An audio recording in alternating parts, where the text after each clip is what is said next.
নবাব সিরাজউদ্দৌলার প্রধান সেনাপতি মীর জাফর আলী খান তো সিরাজউদ্দৌলারই প্রাপ্ত। এখন সেনাপ্রধান তো আপনাদের আপনাদের সরকার প্রধানেরই নিয়োগকৃত, কেন এমনটি হলো?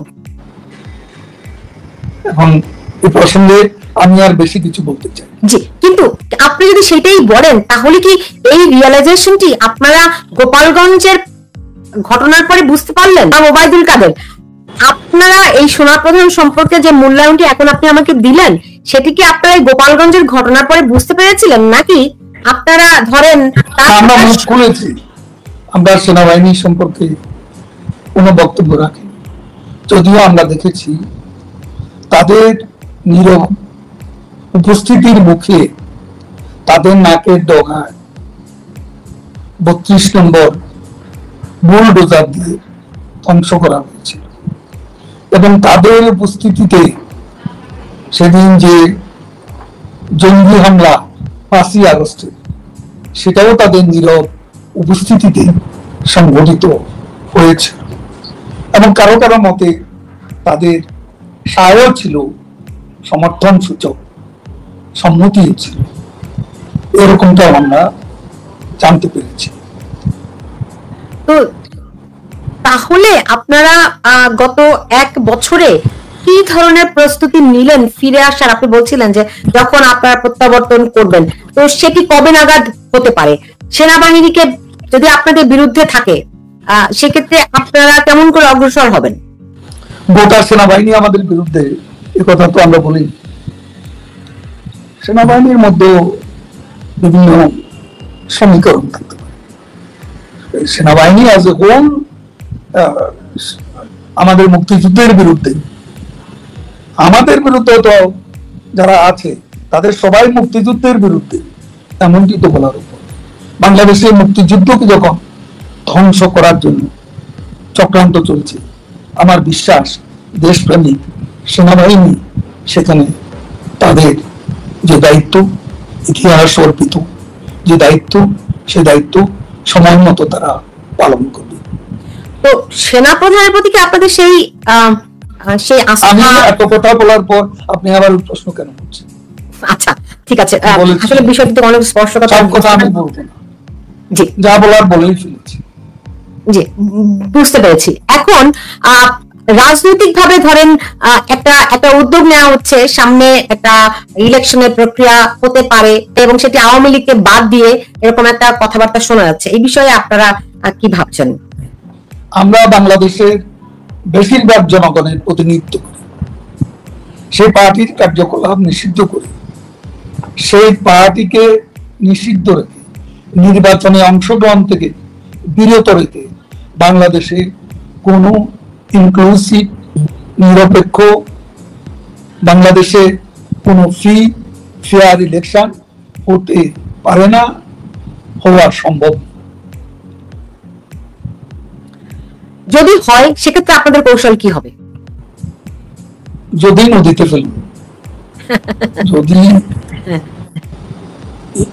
আমি এটুকু জানি ক্ষমতার রাজনীতি রহস্য পুরুষ ইউনূস তার ক্ষমতাকেই ভালোবাসে, গণতন্ত্র তার কাছে কোনো বিষয় নেই।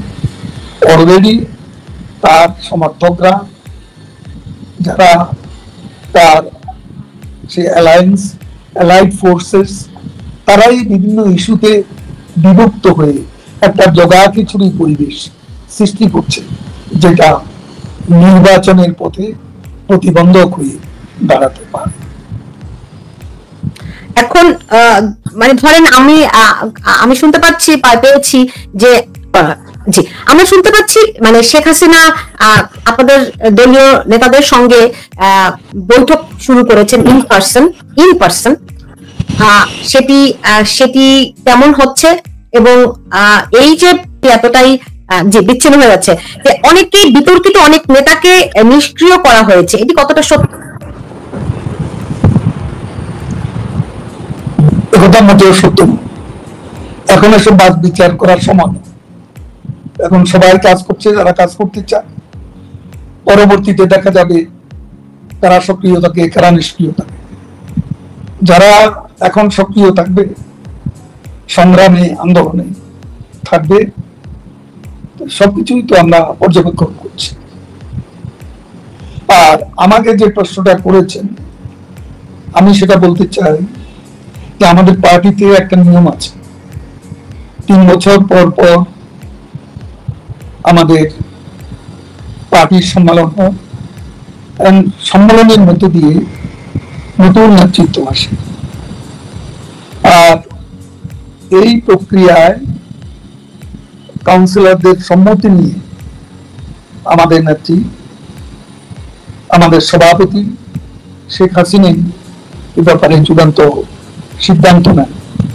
তবে আমাদের 3 বছর, সর্বশেষ আমার 2 টার্মের পর এটা 3rd টার্ম চলছে, এটা শেষ হবে আগামী ডিসেম্বর।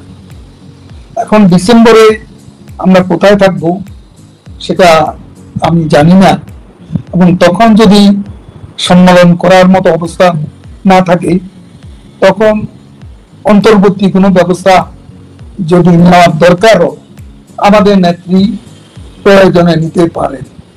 আমার কোনো পদের প্রতি কোনো মোহ নেই। 3 বার আওয়ামী লীগের সাধারণ সম্পাদক হয়েছে। স্বাধীনতার পর এটা কারো ভাগ্যে জুটেনি। আমি সর্বমোট 18 বছর মন্ত্রী ছিলাম। আওয়ামী লীগ করে এর সৌভাগ্য কারো জুটেছে এমন তো আমার মনে পড়ে না। আমি এখন দিতে চাই, আমার পাওয়ার ঘর সব শূন্যতাই পূরণ হয়ে গেছে।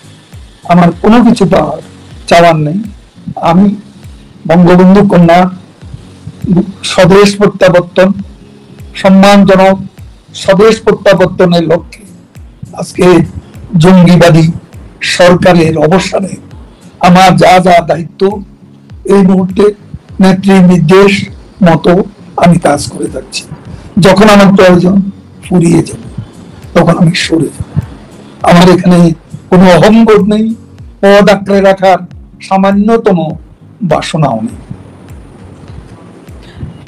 আপনার কি মনে হয় আপনার দলের অন্য যারা নেতৃবৃন্দ আছে তাদেরও একই রকম মনোভাব? সেটা আমি জানি না কার কি মনোভাব, তবে দৃশ্যত তো আমরা সবাই শেখ হাসিনার নেতৃত্বে একসঙ্গে কাজ করে যাচ্ছি। আপনি বলেছেন যে এখন ওই নিষ্ক্রিয়তার সুযোগ নেই, কে বিতর্কিত কে বিতর্কিত নয় সেটিও বিবেচনার সময় নয়, সবাই কাজ করতে হবে, কথা আপনি বলেছেন। তো এখন যেই শেখ হাসিনা যেই বৈঠকগুলো শুরু করেছেন, আমি শুনেছি যে 5 জন করে নেতার সঙ্গে তিনি বৈঠক করছেন। এই ধরনের কোন সিগন্যাল আমি তো পাইনি। আমি পাইনি, অন্য কেউ পেয়েছে সেটাও আমার জানা নেই। কারণ এখানে তিনি যেখানে আছেন সেখানে কতটুকু সম্ভব এ ধরনের ইম্পার্সোনাল আলোচনা, সেটাও কিন্তু বিবেচনার বিষয়। আমি জানি না যে এই ধরনের কোনো বৈঠক হচ্ছে বা এই ধরনের কোনো ইম্পার্সন বৈঠক করার সুযোগ আছে, সেটা আমার জানা নেই। বুঝতে পেরেছি। এমনিতে তার সঙ্গে কোনো কথাবার্তা কিংবা ধরেন দেখা আপনার কি হয়েছে কিনা? আমার সাথে দেখা একবার হয়নি। আমি তাকে হয়তো ডিস্টার্ব করি না, আমি চেষ্টাও করি নাই দেখা করার। প্রয়োজনীয় নির্দেশ তিনি দিলে সেটা আমি পাই, যোগাযোগ আছে তার সঙ্গে পান জরুরি প্রয়োজনে, যেভাবে পাওয়া আজকে পৃথিবীতে সম্ভব সেভাবেই হোক, ফোনে আর কি, রাইট? এই তথ্য প্রযুক্তির যুগে আপনি প্রশ্ন করছেন না, তারপরে আপনি জানেন যে প্রধান বিএনপির তো লক্ষ্য হচ্ছে অনতি বিলম্বে একটা নির্বাচন। আরেক ব্যাপারে তাদের মধ্যে গভীর ঐকমত্য আছে, সেটা হলো কোনো অবস্থাতে আওয়ামী লীগকে কোনো সুযোগ না দেয়। উপদেষ্টা ডক্টর মোহাম্মদ ইউনূস তিনি প্লেনে উড়ে গিয়ে লন্ডনে গিয়ে তারেক রহমানের সঙ্গে বৈঠক করেছেন, নিশ্চয়ই তারও কিছু মজাদার তো আছে নাকি? সেটা বৈঠক তো বিএনপির তো লক্ষ্য হচ্ছে অনতি বিলম্বে একটা নির্বাচন। আরেক ব্যাপারে তাদের মধ্যে গভীর ঐকমত্য আছে, সেটা হলো কোনো অবস্থাতে আওয়ামী লীগকে কোনো সুযোগ না দেওয়া।